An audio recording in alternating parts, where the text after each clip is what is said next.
Li Wujin stood at the window of the transport ship and watched the massive space station grow larger. Nexus Prime was huge. It was bigger than any city on Earth. The station spun slowly in space, its lights twinkling like stars. This was the home of the Galactic Council. This was where humanity would finally get its chance to join the galaxy. Wu Jin had worked his whole life for this moment. He was 53 years old and had been Earth's best diplomat for 20 years. He had solved wars between countries. He had made peace where others saw only hate. Now he had the biggest job of all. He had to convince alien races that humans deserved a place among the stars. "Ambassador, we will dock in 10 minutes, said Captain Kim Do-hyun. The military man was tall and strong. His uniform was perfect. His eyes were always watching for danger. Do-hyun had fought in 3 wars on Earth. Now he was here to protect the diplomatic team. "Thank you, Captain," Wu Jin replied. He turned to look at his small team. Dr. Park So-young was reading data on her tablet. She was the smartest person Wu Jin had ever met. She knew everything about alien biology and culture. If anyone could help them understand these strange beings, it was her. Engineer Choi Min-ho was checking his equipment one last time. He was young but very skilled. His job was to show the aliens what human technology could do. Earth had some amazing inventions. The aliens needed to see that humans were not primitive. "Are you nervous?" So-young asked, looking up from her tablet. "A little," Wu Jin said honestly. 50 years we have waited for this. 50 years since they first found us. We have done everything they asked. We passed their tests. We proved. We are peaceful. Now we find out if it was enough. The ship shook gently as it connected to the docking port. Through the window, Wu Jin could see alien workers moving around. Some had 4 arms. Others looked like giant insects. One had tentacles instead of legs. It was amazing and scary at the same time. "Remember," Wu Jin said to his team, "we represent all of humanity today. Every person on Earth is counting on us. We must be respectful but strong. We must show them we are ready to be their equals." The airlock opened with a hiss. The first thing that hit them was the smell. It was not bad, just different, like metal and ozone and something sweet. The air felt thick and heavy. A tall, thin alien waited for them. It had blue skin and large black eyes. When it spoke, its voice was like music. "Welcome to Nexus Prime. I am Guide Veltar. I will take you to the council chamber." They walked through corridors filled with amazing sights.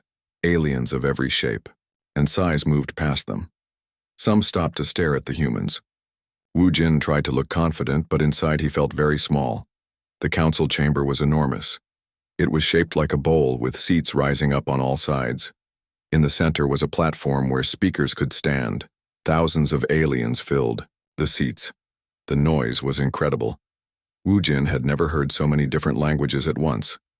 "The human delegation will take their place," announced a voice that seemed to come from everywhere at once. They walked to the center platform. All around them, alien eyes watched. Some looked curious. Others looked hostile. A few looked bored, as if humans were not worth their time. At the highest seats sat the most important beings in the galaxy. Premier Thextal of the Vectari Empire was huge and covered in golden scales. His eyes glowed red when he looked at the humans. Next to him sat Collective Mind Isara of the Thessian Collective. She looked almost human, but her skin was pale blue and her hair moved like it was underwater. "Humans of Earth," Premier Thextal's voice boomed across the chamber. "You have requested full membership in the Galactic Council. This is a great honor. Very few species achieve this status." Wu Jin stepped forward. "Honorable council members, we come before you with respect and hope. Humanity has spent 50 years proving our worth. We have followed every rule. We have passed every test. We ask only for the chance to take our place as equals among the stars." A murmur went through the crowd. Some aliens seemed impressed by his words. Others did not look convinced. Collective Mind Isara spoke next. Her voice was soft but somehow reached every corner of the chamber. "Your species is young and aggressive. You have had wars on your own planet. How can we trust you? With the peace of the galaxy? Dr. So Young had prepared Wu Jin for this question. Honorable Isara, it is true that humans have fought wars, but we have also made peace. We have learned from our mistakes. Our planet has been united for 30 years now. We have no more wars among ourselves. Perhaps, said another alien from the high seats. This one looked like a giant spider made of crystal. But you advance too quickly. Your technology grows too fast. This makes older species nervous. Minho could not stay quiet. With respect, counselor, is it wrong to learn and grow? We share our discoveries freely. We have given you our medical advances. We have shared our energy technology. How is this dangerous? Premier Thextal's eyes flared brighter. You question the wisdom of the council? This is exactly the arrogance we fear. The chamber erupted in noise. Some aliens were shouting. Others were making strange clicking sounds. A few seemed to be arguing among themselves. Wu Jin raised his hand for silence. We do not question your wisdom. We only ask that you judge us fairly. Look at our actions, not your fears. We have been peaceful. We have been helpful. We ask for nothing more than the chance to prove ourselves worthy. For hours the debate continued. Some aliens spoke in favor of humanity. They had worked with humans and found them trustworthy. Others spoke against them. They thought humans were too dangerous, too unpredictable. Finally, Premier Thextal called for order. The council will now present the terms for human membership. Wu Jin felt his heart race. This was it. The moment everything depended on. An alien with 6 arms brought forward a large document. It was written in dozens of languages. Wu Jin could read the human translation at the bottom. As he read, his face grew pale. These were not membership terms. These were rules for slaves. Humans could only settle on 3 designated worlds. Human technology would be controlled by the council. Human ships could not travel beyond their assigned space. Human military forces would be disbanded. Earth would have no vote in council decisions. These terms, Wu Jin began, are not negotiable. Premier Thextal finished. Accept them or return to your little world and never contact us again. The chamber fell silent. Every eye was on the human delegation. This was the moment of truth. Wu Jin looked at his team. Du Hyun's jaw was set tight with anger. So Young looked shocked. Minho was staring at the document like he could not believe what he was reading. Wu Jin had spent 50 years of his life preparing for this moment. He had dreamed of the day when humanity would join the galactic community as equals. He had imagined the wonders they would share, the knowledge they would gain, the friendships they would build, but not like this, never like this. He looked up at the thousands of alien faces watching him. Some seemed to be waiting for him to surrender. Others looked like they hoped he would refuse, so they could be done with troublesome humanity forever. No, Wu Jin said, clearly. The single word echoed in the vast chamber.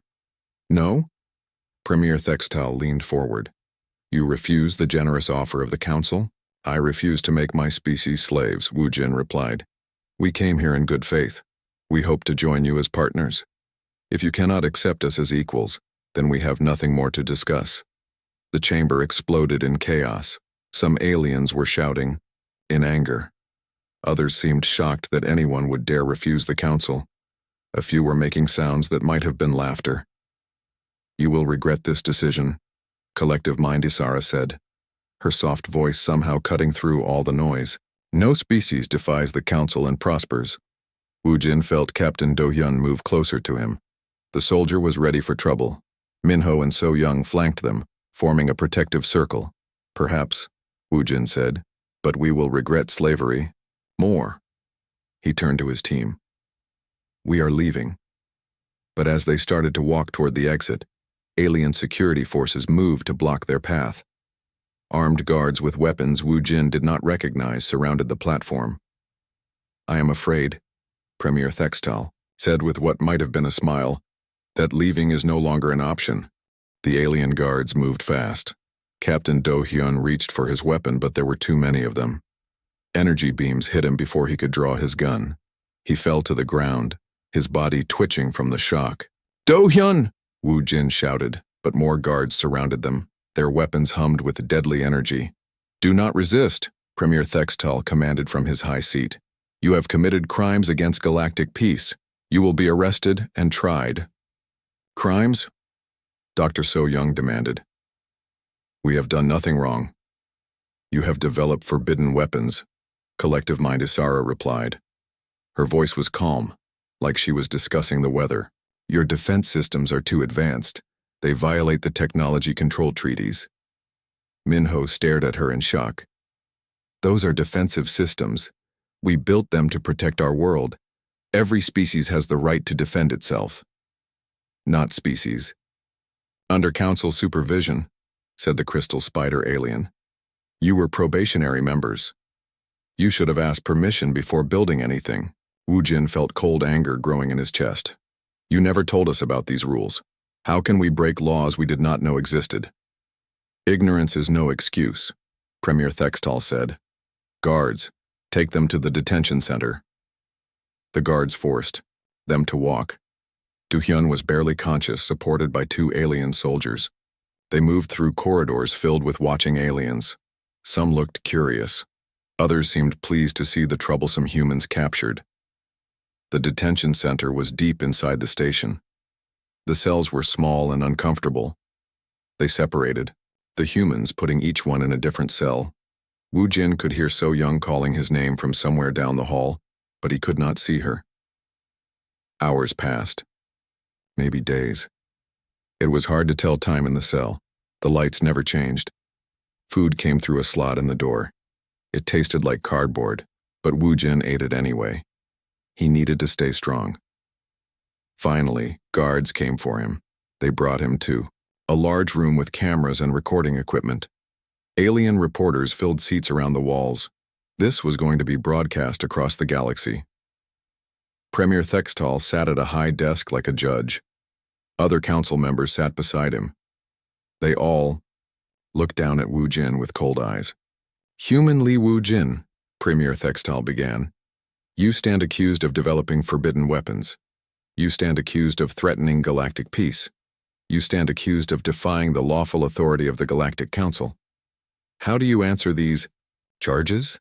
Woo Jin stood as straight as he could. I answer that these charges are lies.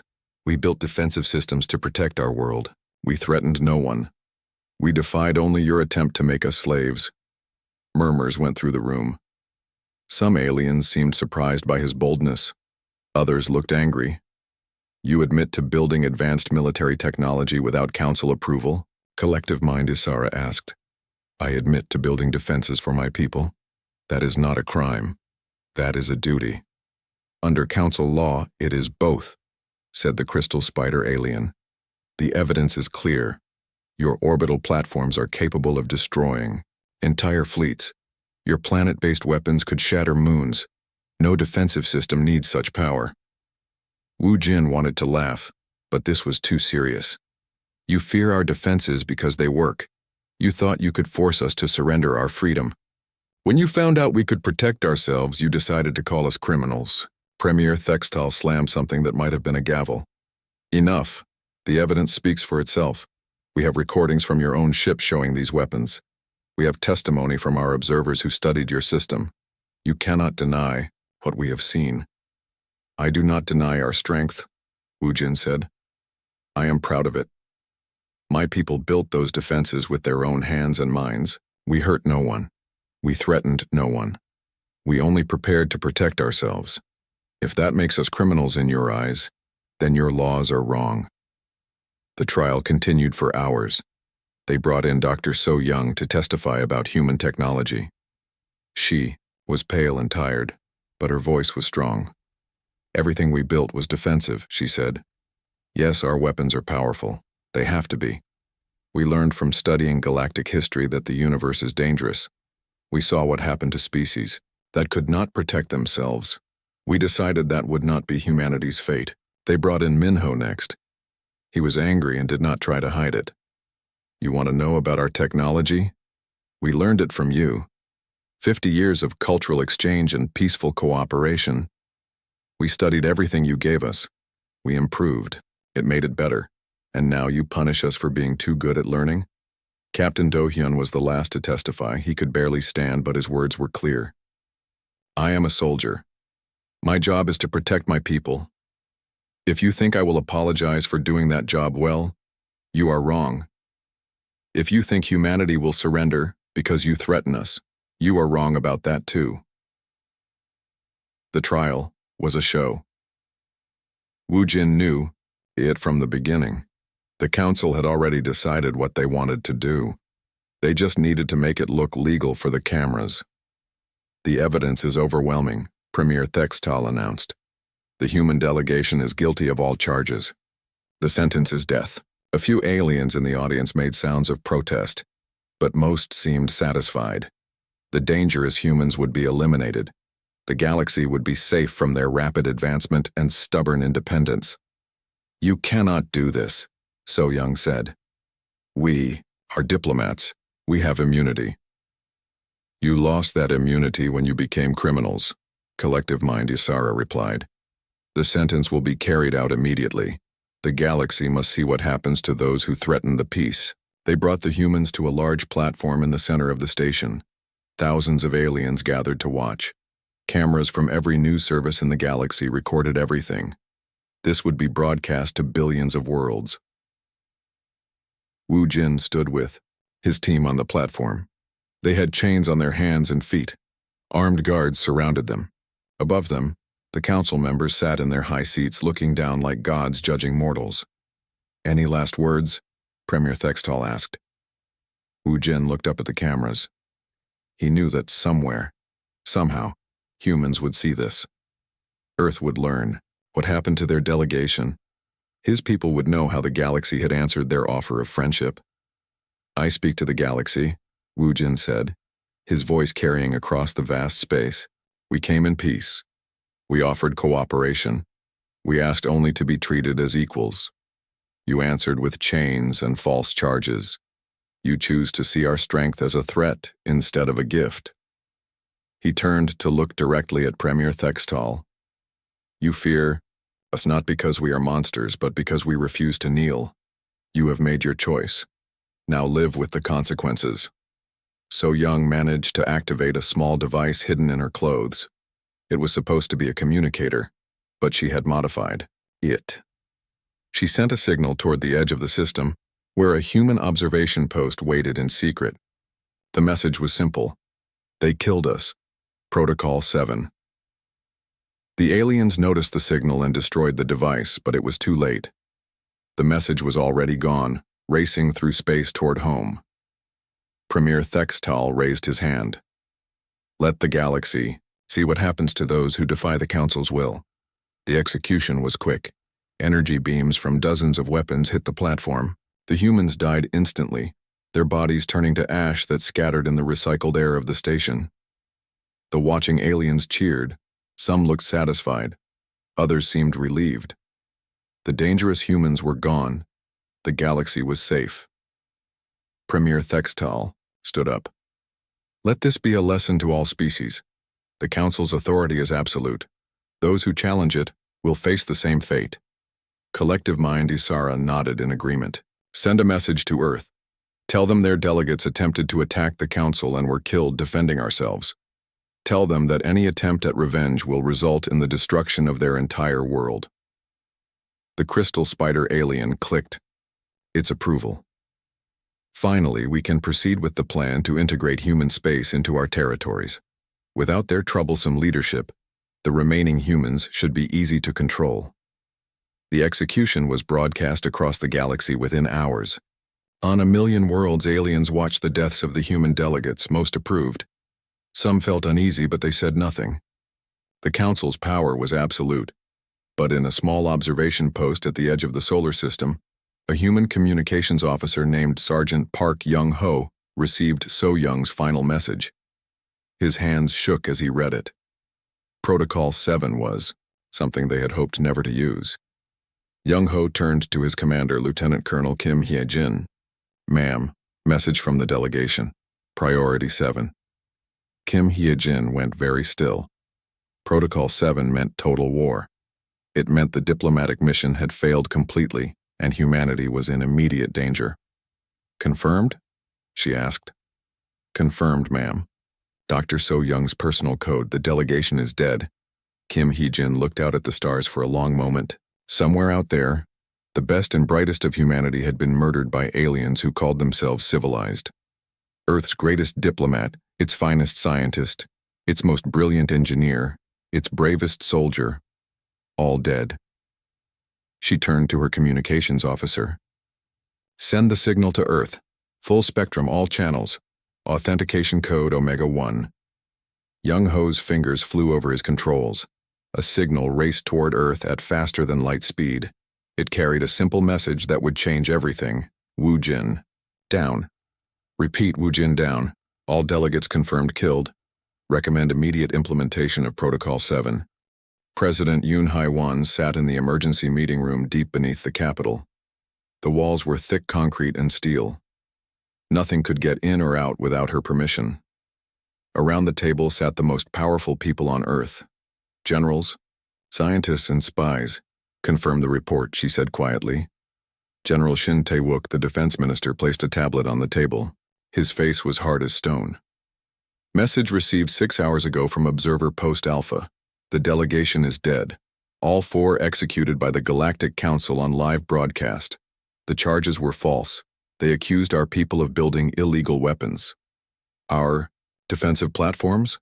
Asked Dr. Bae Ji-won, the head of strategic planning. She was a small woman with sharp eyes who had spent 30 years thinking about war. Yes. They called them forbidden weapons. They said we violated laws we were never told about. General Shin's voice was bitter. It was a trap from the beginning. They never intended to accept us as equals. President Yoon closed her eyes for a moment. Lee Woo-jin had been her friend for 20 years. She had chosen him personally for this mission. She had believed the aliens could be trusted to honor their own laws. Show me the execution video, she said. Ma'am, I do not think, General Shin began. Show me. They played the recording on the main screen. President Yoon watched her friend die. She watched as energy beams turned 4 of Earth's best people into ash. She heard Premier Thextal's arrogant words about teaching lessons. When it ended, the room was silent. President Yoon opened her eyes and looked around the table. How long until they attack Earth? Our analyst believes 6 months minimum, said Director Han Sol-mi from Intelligence. They will want to mobilize a large fleet. Make sure they can destroy us completely. They fear our technology now. Good. That gives us time. President Yoon turned to Dr. Bae. Status of Protocol 7? Dr. Bae opened a thick folder marked with warnings in a dozen languages. All preparations complete, Madam President. We have been ready for 30 years. Tell me. Dr. Bae stood and activated a holographic display. It showed the solar system, but not as the aliens knew it. Hidden bases appeared on asteroids. Secret shipyards orbited the outer planets. Weapon platforms emerged from what looked like empty space. Operation Sleeping Giant has been active since first contact, Dr. Bae explained. We never trusted them completely. Too many species in galactic history had been destroyed or enslaved after peaceful first contact. We decided humanity would be different. The display zoomed in on Mars. Underground factories covered the planet. Military production has been disguised as civilian colonies. The aliens think we have 3 million people on Mars. Actually, we have 30 million and most work in weapons manufacturing. Admiral Kang Myung-soo leaned forward. Our ships? 12,000 vessels ready for immediate deployment. Another 8,000 can be completed within 60 days. Dr. Bae's voice was calm, like she was discussing the weather. The aliens believe our largest ships are 2 kilometers long. Our actual flagships are 15 kilometers long and carry enough firepower to destroy planets. President Yoon felt a cold satisfaction. They killed our diplomats because they feared our defensive platforms. What would they think if they knew about our offensive capabilities? They will find out soon enough, Admiral Kang promised. His eyes were hard. Every ship captain has volunteered for suicide missions. Our people want revenge. No. President Yoon's voice cut through the room like a blade. This is not about revenge. This is about justice, about making sure this never happens again, about teaching the galaxy that humanity cannot be bullied or destroyed. Director Han Solmi pulled up another display. Our intelligence networks have been active throughout galactic space for 40 years. We know their military capabilities, their political weaknesses, their trade routes, everything. They think we are isolated on one world. Actually, we have agents on 200 planets. What do they know about us? Almost nothing real. We fed them false information from the beginning. They think our population is 8 billion. Actually, it is 22 billion counting the outer colonies. They think our technology is barely advanced. Actually, we are ahead of them in most areas. Dr. Bay changed the display again. It showed alien worlds throughout the galaxy. We have detailed plans for striking their leadership, their military bases, their production centers. But, Madam President, I must ask, do we really want total war? The casualties will be enormous. President Yoon was quiet for a long moment. She thought about her friend Wu Jin. He had believed in peace. He had wanted humanity to join the galaxy through friendship and cooperation. They made this choice, she said finally. They could have accepted us as equals. They could have honored their own laws. Instead, they chose murder. They chose to treat us like animals to be controlled or destroyed. We will show them what happens when you back Earth into a corner. She stood up and walked to the window. Outside, she could see the capital city at night. Millions of people going about their lives not knowing their world had just been declared war. General Shin, activate all military assets. I want every ship, every weapon, every soldier ready for deployment within 48 hours. Yes, Madam President. Admiral Kang, prepare the fleet for immediate departure. We begin with surgical strikes on their leadership. Show them we can reach anyone, anywhere. It will be done. Dr. Bay, I want psychological warfare operations active within the week. Let their people know that their leaders started this war by murdering diplomats. Let them know that humanity remembers its friends and punishes its enemies. Already prepared, Madam President. President Yoon turned back to the table. Director Han, recall all our deep cover agents. I want them ready to act when the time comes. And send a message to every human colony, every research station, every mining operation in space. Protocol 7 is active. Everyone comes home or goes to secure positions. What about communications with the galaxy? Director Han asked. Cut them, all of them. As of now, Earth goes silent. Let them wonder what we are planning. Let them fear what comes next. She paused and looked at each person around the table.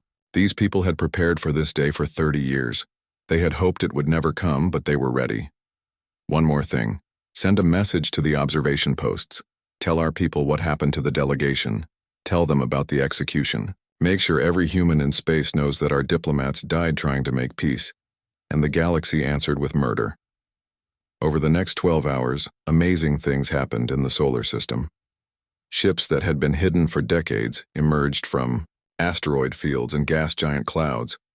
Weapons platforms that looked like space junk suddenly came online with devastating firepower. Colonies that seemed small and peaceful revealed themselves as massive military bases. On Luna, construction crews worked around the clock to finish the last of the super dreadnoughts. These ships were monsters, 15 kilometers long, armed, with weapons that could crack planets. The aliens had no idea they existed. In the outer system, Admiral Oh Sung-ho received his orders and smiled grimly. His Reaper fleet had been waiting 40 years for this moment. 50 ships designed for one purpose, hunting alien leadership. Fast, invisible, and deadly.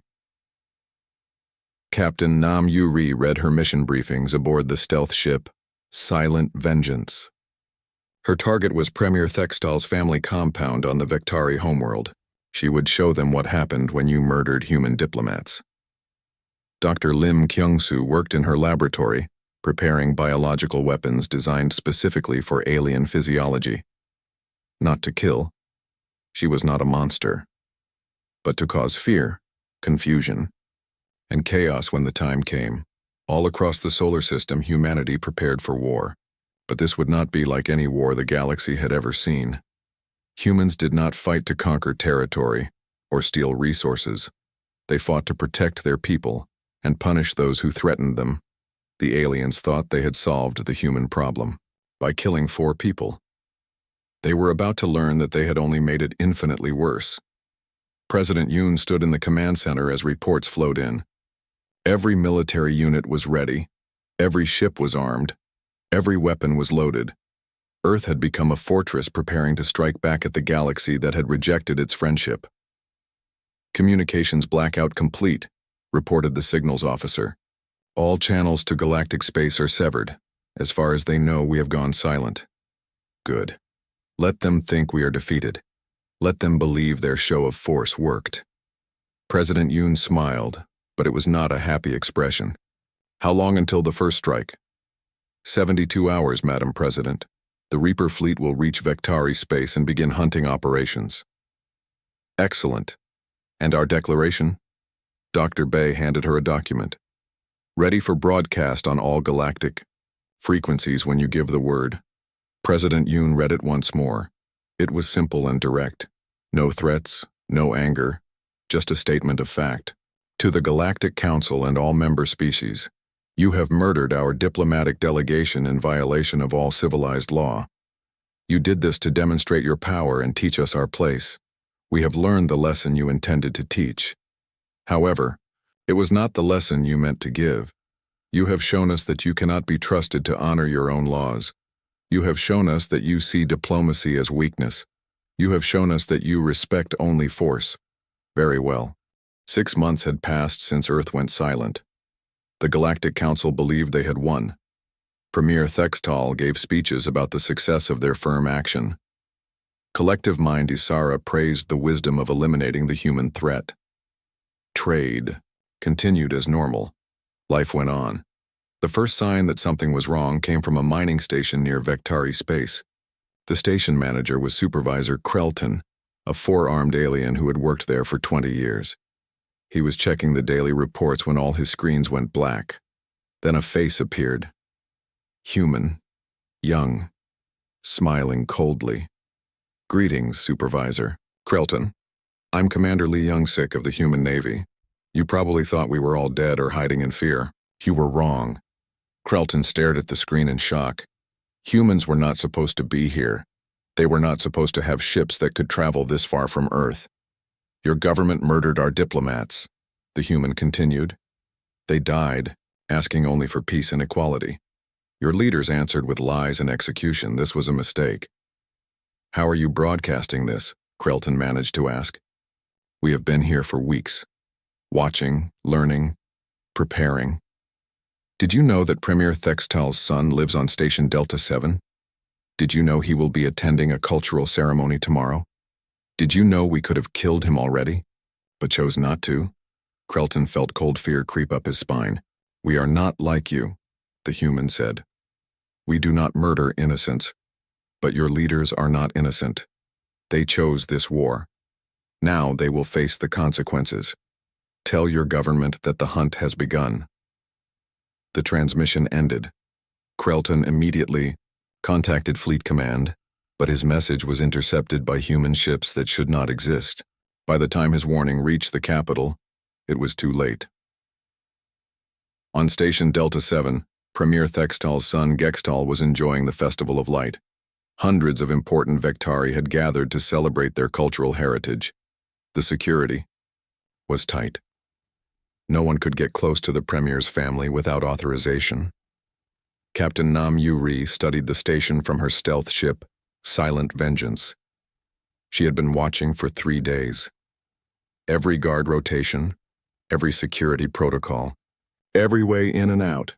Her ship was invisible to their sensors, painted with technology the aliens had never seen. "Signal from Fleet Command," reported her communications officer, Lieutenant Park Min-jun. "We are authorized to proceed."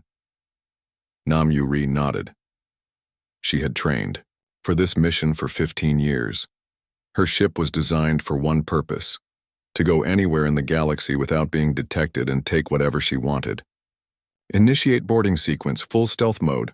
Remember, we want him alive.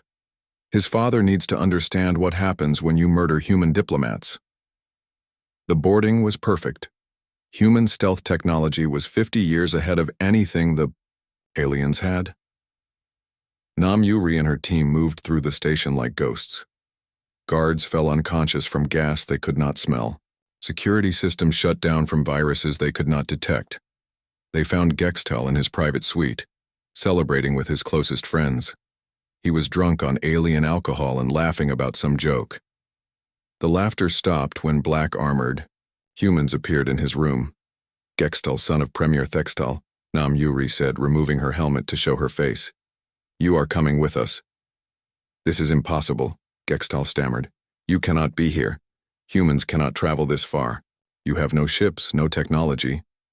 Your father thought the same thing, Nam Yuri interrupted. He was wrong about many things. He thought our diplomats were weak. He thought our defenses were illegal. He thought executing our people would make you safe. She gestured to her soldiers. They moved like professionals, securing the room and preparing for extraction. Your father killed Ambassador Li Wu-jin, Dr. Park So-young, Engineer Choi Min-ho, Captain Kim Do-hyun, 4 people who came in peace and died asking only for fairness. Gextal's friends cowered in the corner. They had never seen humans before. The story said they were primitive and weak. These humans looked like armored death. What do you want? Gextal asked. Justice, Nam Yuri replied. Your father started this war by murdering innocents. Now he will learn what war actually means. The extraction took 12 minutes. By the time station security realized what had happened, the human ship was gone. The only thing left behind was a message broadcast on all frequencies. To Premier Thextal, we have your son. He is alive and will remain so as long as he behaves. This is not random terrorism. This is justice. You executed our innocent. We take, you're guilty. If you want him back, you will present yourself at the coordinates we will provide. Come alone, come unarmed, learn what it means to face human justice. Similar operations happened across the galaxy.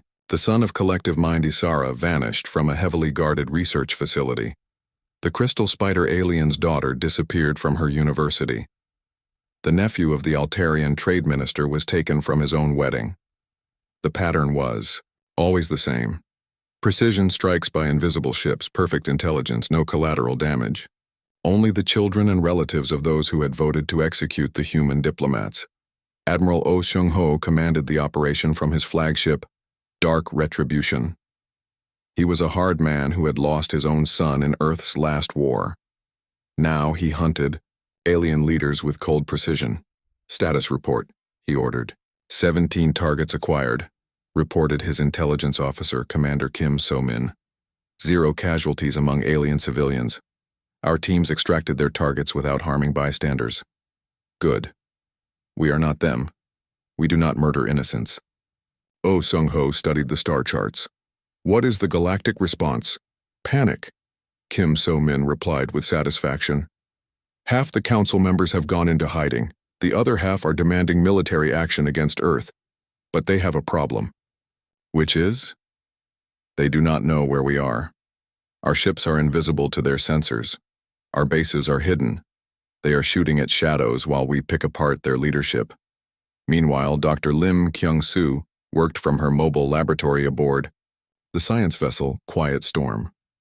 She was not a warrior, but her weapons were just as effective as any gun. She studied alien biology and created targeted viruses that would cause fear without permanent harm. How goes the biological warfare project? Asked her assistant, Dr. Han Young-ho. Perfectly, Lim Kyung-soo replied. We have deployed pheromone bombs on 12 worlds. The chemicals cause anxiety and paranoia in Vectari physiology. Their leaders will be afraid to appear in public. And the Thessians? Frequency generators in their major cities. The sound waves disrupt their collective consciousness. They cannot coordinate properly while our devices are active. Dr. Lim had spent 30 years studying alien weaknesses.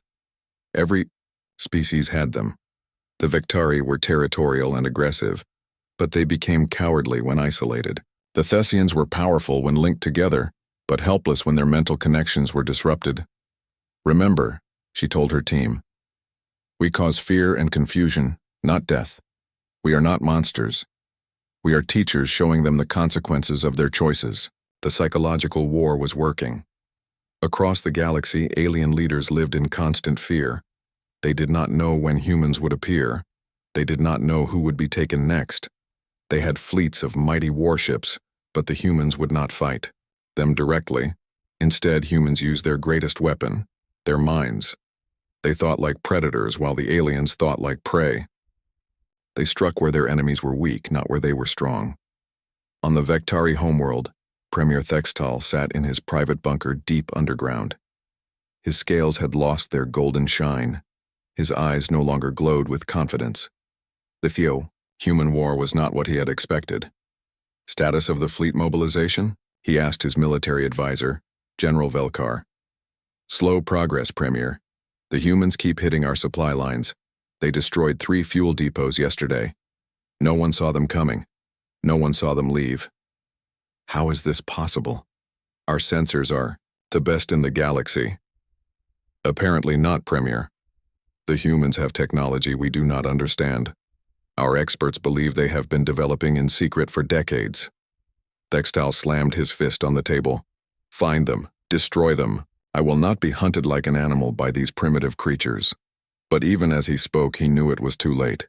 The humans had shown the galaxy that the mighty Galactic Council could not protect its own leaders. If Premier Thextal could be threatened in his own palace, if his son could be taken from a secure station, then no one was safe. Fear spread through the galaxy like a plague. Species that had supported the execution began to have second thoughts. Maybe the humans had been right. Maybe the Council had made a terrible mistake. On the neutral world of Haven Station, alien refugees gathered. They were fleeing worlds where humans might strike. The station manager, a peaceful being named Torval, tried to maintain order. "Please, citizens, there is no need for panic. The humans have only targeted specific individuals. If you are not part of the Council leadership, you are safe." But his words brought little comfort. Everyone knew someone who knew someone in the government. Everyone had relatives who might be targets. Fear made them all feel guilty. A merchant, named Keldon, grabbed Torval's arm. "You do not understand. These humans are monsters. They appear from nowhere like ghosts. They take people from secure facilities. How can anyone be safe?" "The humans have made their rules clear," Torval replied. 1 year after the execution of the human diplomats, the galaxy was in chaos. Trade routes were empty. Governments had fallen. Fear ruled every world. The humans had hunted the Council leadership like animals, and no one felt safe anymore. Then, without warning, the attack stopped. For 3 weeks there were no raids, no kidnappings, no mysterious disappearances. Some aliens hoped the humans had given up. Others feared this was just the calm before something much worse. They were right to be afraid. Supreme Admiral Park Chan-woo stood on the bridge of the flagship, Woojin's Vengeance. Through the massive windows he could see the greatest fleet humanity had ever assembled. Thousands of ships stretched as far as the eye could see. Destroyers, cruisers, battleships, and the massive dreadnoughts that the aliens never knew existed. "Status report," Admiral Park commanded. "All fleets in position," reported his second-in-command, Admiral Kim Hyojin. "The first fleet is hidden behind Nexus Prime's moon. The second fleet approaches from the dark side of the system. The third fleet has surrounded all escape routes." Admiral Park nodded. Today, humanity would end this war the way it began. At Nexus Prime, in the same chamber where their diplomats had been murdered. "Any word from the Council?" "They have called an emergency session," Admiral Kim replied. "All surviving leadership will be present. They think they are planning humanity's final destruction." "How many ships do they have defending the station?" 12,000 vessels from every member species. Their largest fleet in galactic history. Admiral Park smiled coldly. "Not nearly enough. Signal all ships. Begin Operation Final Justice." "Chief." Tactical Officer Lee Yoonji worked at her station with deadly precision. She had studied every alien ship design, every weapon system, every defensive strategy. The enemy fleet was large, but it was also predictable. Initiating quantum disruption fields, she announced. Enemy communications are jammed. They cannot coordinate their defense. Stealth fighters deploying, reported Flight Commander Bei Sunho. Target priority, command ships and flagship vessels. Dreadnought guns charging, added Weapons Officer Moon Jae-min. Ready to fire on your command, Admiral. Admiral Park watched the tactical display as his plan unfolded. The alien fleet was huge, but it was designed to fight other aliens. It was not designed to fight an enemy that could appear from nowhere, strike with impossible precision, and vanish before retaliation. All ships, engage the enemy. Remember, we fight for our murdered diplomats. We fight for every human who ever dreamed of peace among the stars. Show them what happens when you mistake mercy for weakness. The battle was magnificent and terrible. Human ships moved like dancers, their formations perfect, their targeting flawless. Alien vessels exploded in brilliant flashes of light. The great galactic fleet, so proud and mighty, crumbled before human fury. But the space battle was just a distraction. The real target was Nexus Prime itself. Commander Hwang Jun-sik led the assault force through the station's docking bays. His Marines had trained for this moment for months. Every corridor, every security system, every route to the council chamber was memorized.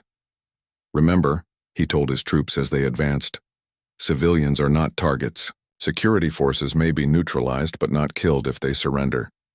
We are here for the council members who voted for execution, no one else. The station's defenses were impressive, but they were designed to stop external attacks, not internal assault. Human soldiers moved through Nexus Prime like ghosts, disabling resistance with non-lethal weapons and advanced tactics. In the council chamber, panic ruled. The great leaders of the galaxy cowered as human forces surrounded them. Premier Thextel's golden scales were dull with fear. Collective mind. Isara's mental links flickered and failed as stress broke her concentration. Impossible, whispered the crystal spider alien. Our fleet was the strongest in galactic history. How could primitive humans defeat us so easily? Perhaps, said a familiar voice, because we were never as primitive as you believed. The council members turned to see a figure they thought was dead. Ambassador Li Wujin walked into the chamber flanked by human Marines. But this was not the diplomat who had died here a year ago. I am Ambassador Seo Min-jun, the man announced. I was trained by Li Wujin. I learned diplomacy from him. I learned honor from him. I also learned what happens when honor is met with treachery. Premier Thextel found his voice. You cannot be here. We killed your delegation. We proved human weakness. You proved your own weakness, Min-jun replied.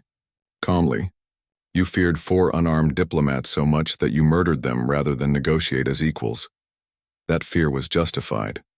We were more dangerous than you imagined, not because we wanted war, but because we were prepared for it.